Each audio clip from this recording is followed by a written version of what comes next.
Hello, dear viewers. BD Answers presents Be a Learning Monster in Me, powered by English A to Z এর আজকের এপিসোডে আমরা জানবো passive নিয়ে। প্রথমে একটা ছোটবেলার কবিতা বলে নিই। কে মেরেছে, কে বকেছে, কে দিয়েছে গাল, তাই তো খোকা রাগ করেছে, ভাত খায়নি কাল। আসলে এটা আজকে আমাদের প্যাসিভে লাগবে। কে মেরেছে, কে বকেছে, কে দিয়েছে গাল, যখন আমরা জানি না বা বলবো না, তখনই সিদ্ধান্তটা হবে প্যাসিভ। এবং মনে রাখতে হবে কে করেছে সে যখন কি হয়েছে এটা গুরুত্বপূর্ণ, তখনই আমরা প্যাসিভ করব। স্টুডেন্টদের যখন আমরা জিজ্ঞাসা করি যে আমরা প্যাসিভ কেন করি, কেউ বলে বাক্যকে সুন্দর করার জন্য, কেউ বলে বাক্যটাকে একটু কঠিন করার জন্য, কেউ বলে অ্যাক্টিভ থেকে প্যাসিভ করি, প্যাসিভ থেকে অ্যাক্টিভ করি মানে ভয়েস চেঞ্জ করি। আসলে কিন্তু তা না। যখন কে করেছে এটা আমার কাছে ইম্পর্টেন্ট না। অ্যাসাইনমেন্টে কী করবেন স্যার, অ্যাসাইনমেন্ট তো 3 দিন আগে শেষ হয়েছে। যখন আমার কাছে কাজটা ইম্পর্টেন্ট, কি হয়েছে ইম্পর্টেন্ট, তখনই শুধুমাত্র আমরা কী করব, প্যাসিভ করব। স্পেসিফিকলি স্পোকেন ইংলিশে আমাদের প্যাসিভ লাগেই, রিটেন ইংলিশে আইএলস রাইটিং টাস্ক 1-এ, ইমেল রাইটিং এবং বিজনেস রাইটিংয়ে কিন্তু লাগছে হচ্ছে এই প্যাসিভ। সো প্যাসিভের ক্ষেত্রে আমরা কি করব, কে মেরেছে, কে বকেছে, কে দিয়েছে গাল, যখন আমরা জানি না বা বলবো না, তখনই আমরা সিদ্ধান্ত নিব প্যাসিভ বলার জন্য। এবং এই প্যাসিভের ক্ষেত্রে 3টা স্লোগান আমাদের মাথায় রাখতে হবে। স্লোগান 1, অক্সিলারি ভার্ব, অ্যাক্টিভে যেটা, প্যাসিভেও সেটা। স্লোগান নাম্বার 2, প্যাসিভ তুমি এগিয়ে চলো, বিভার্ব হচ্ছে তোমার সাথে। বিভার্ব কি কি? Am, is, are, was, were, be, been, being. আবার বলছি, বিভার্ব কি কি? Am, is, are, was, were, be, been, being. এবং স্লোগান নাম্বার 3, বিভার্ব তুমি এগিয়ে চলো, V3 আছে তোমার সাথে। সো এই 3টা স্লোগান আমাদের মাথায় রাখতে হবে। 4টা সেন্সে আমরা এটা প্রয়োগ করব। সেন্স 1 এর নাম হচ্ছে কি? চলমান। সেন্স 2 এর নাম কি হচ্ছে? অতীত। সেন্স 3 এর নাম ভবিষ্যৎ এবং সেন্স 4 এর নাম হচ্ছে সাধারণ সত্য অভ্যাস। সেন্স 1 এ প্রথমে এবং যে কোনো সেন্সে আগে ডুই আসবে। ডুই মানে কি? ডুই মানে হচ্ছে অক্ষম সাবজেক্ট, যে নিজে কাজ করতে পারে না ওই ভার্বের পার্সপেক্টিভে, বাট সে আগে চলে আসছে। যে কি হয়েছেটা আমরা ডুই আকারে নিয়ে আসছি আগে। প্রথমে আগে ডুই বসবে এবং এই ডুইয়ের পরে কি বলেছি, অক্সিলারি ভার্ব অ্যাক্টিভে যেটা, প্যাসিভে সেটা। অ্যাক্টিভে কি ছিল? অ্যামিজার ছিল, এনেছি প্যাসিভে অ্যামিজার। প্যাসিভ তুমি এগিয়ে চলো, বিভার্ব আছে তোমার সাথে। তো বিভার্ব আকারে কি বসেছে? বিং, কারণ অ্যামিজারের পরে ভার্বের আইএনজি বসে বিং। বিভার্ব তুমি এগিয়ে চলো, V3 আছে তোমার সাথে। V3 মানে কি? ভার্বের পাস্ট পার্টিসিপল এবং দেন অ্যাকশন। সেন্স 2 তে আগে ডুই বসবে, অক্সিলারি ভার্ব অ্যাক্টিভে যেটা, প্যাসিভে সেটা। এর তো অক্সিলারি ভার্ব ছিল না, সাবজেক্টের পরে ভার্বের পাস্ট ছিল অ্যাক্টিভে, তো এই ঘরটা খালি থাকবে। দেন তারপর কি আসবে? প্যাসিভ তুমি এগিয়ে চলো, বিভার্ব আছে তোমার সাথে। তো অতীতের ক্ষেত্রে বিভার্ব আকারে আসবে ওয়াজ বা ওয়্যার, এবং বিভার্ব তুমি এগিয়ে চলো, V3 আছে তোমার সাথে। V3 মানে কি? ভার্বের past participle and then extension. Then ডুইর পরে কি ঘটনা ঘটবে? অক্সিলারি ভার্ব অ্যাক্টিভে যেটা, প্যাসিভে সেটা। অ্যাক্টিভে কি ছিল? উইল। প্যাসিভে আসলো উইল। প্যাসিভ তুমি এগিয়ে চলো, বিভার্ব আছে তোমার সাথে। তো উইলের পরে বি মানে বি, ভার্বের মূল রূপ বি, বিটা বসলো। এবং বিভার্ব তুমি এগিয়ে চলো, V3, দ্যাট মিন্স ভার্বের পাস্ট পার্টিসিপল আছে তোমার সাথে, দেন এক্সটেনশন। লাস্ট সেন্স 4, প্রথমে আগে ডুই বসবে, তারপর কি হবে? অক্সিলারি ভার্ব অ্যাক্টিভে যেটা, প্যাসিভে সেটা। অ্যাক্টিভে কিছু ছিল না, সাবজেক্টের পরে ভার্বের বেস ফ্রম বা এস বা ইএস ছিল, তো এই জায়গাটা খালি। তারপর কি আসবে?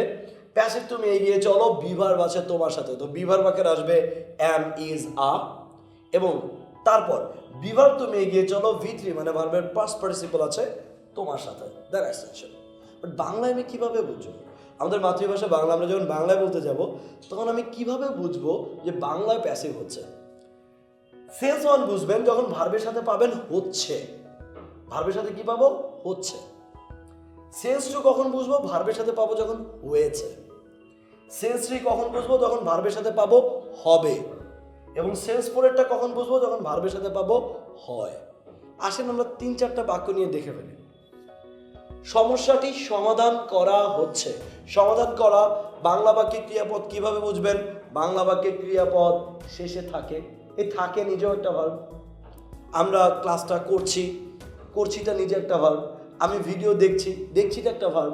মনে রাখবেন বাংলা বাক্যে ক্রিয়াপদ শেষে থাকে, আর ক্রিয়াপদ না থাকলে অ্যামিজার হয়। কেমন? আমি ব্যস্ত, আই বিজি হবে না, তখন কি হবে? আম বিজি। তো দেখেন বাংলা বাক্যে ক্রিয়াপদ যেহেতু শেষে থাকে, ওর পরে আবার হচ্ছে পাবেন। সমস্যাটি সমাধান করা হচ্ছে, তাহলে সমস্যাটি একটা সমস্যা, এই ডুই বের করার জন্য আমরা প্রশ্ন করব হচ্ছে এই ডুই বের করার জন্য কি বা কাকে দ্বারা। তাহলে কি সমাধান করা হচ্ছে সমস্যাটি? দ্য প্রবলেম একটা ইজ বিং সমাধান করা ইংরেজি সলভ, সলভ থেকে ভার্বের পাস্ট পার্টিসিপল হবে সলভড। তাহলে কি হবে? The problem is being solved right now. সমস্যাটা দুদিন আগে সমাধান করা হয়েছে।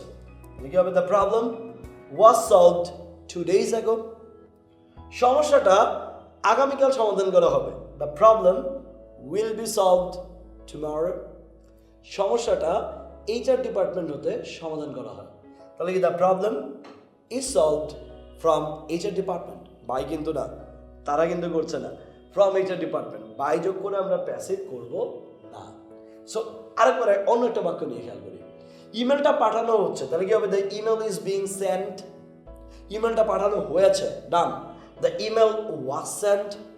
ইমেলটা পাঠানো হবে, the email will be sent. ইমেলটা পাঠানো হয় এই কম্পিউটার থেকে, তাহলে কি হবে? The email is sent from this computer. এবার একটু প্লুরালে আসে, স্ট্রাকচারগুলো লেখা হচ্ছে, the structures are being written. স্ট্রাকচারসগুলো লেখা হয়েছে, দ্য স্ট্রাকচারস ওয়্যার রিটেন। স্ট্রাকচারসগুলো লেখা হবে, the structures will be written. স্ট্রাকচারসগুলো লেখা হয়, দ্য স্ট্রাকচারস আর রিটেন। এবং মনে রাখতে হবে, সাপোজ এখানে কিন্তু ব্যক্তিও আসতে পারে। কি বললাম আমি? আমাকে চেয়ারম্যান নিযুক্ত করা হয়েছে, আমাকে নিযুক্ত করা হয়েছে। আমি কিন্তু চেয়ারম্যান হতে পারি, আমাকে কেউ নিযুক্ত করেছে। তাহলে কি হবে? আমাকে চেয়ারম্যান নিযুক্ত করা হয়েছে, নিযুক্ত করা হয়েছে। তাহলে কাকে? আমাকে। I was appointed as a chairman. I was appointed as a chairman.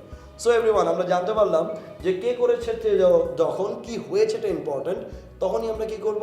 Passive করব। এবং কে মেরেছে, কে বকেছে, কে দিয়েছে গাল যখন জানি না বা বলবো না, তখনই সিদ্ধান্ত নিব প্যাসিভ। তো প্যাসিভ করতে গেলে আর আমরা ভয়েস চেঞ্জ করব না, বাই যোগ করে প্যাসিভ করব না।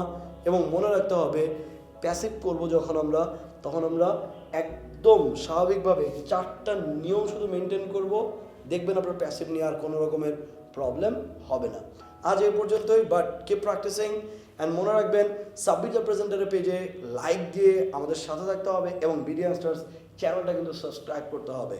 And always share the positive vibe. আজকে এই ভিডিওটা প্রত্যন্ত অঞ্চলে ছড়িয়ে দিন, যাতে আপনার যারা ছোট ভাই বোন, ভাতিজা ভাগিনা বা যারা পরিচিতরা আছে সবার মাঝে যেন এই শিক্ষার আলোটা ছড়িয়ে পড়ে।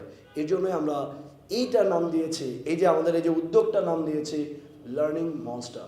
B a learning monster. And till then take care. Adios.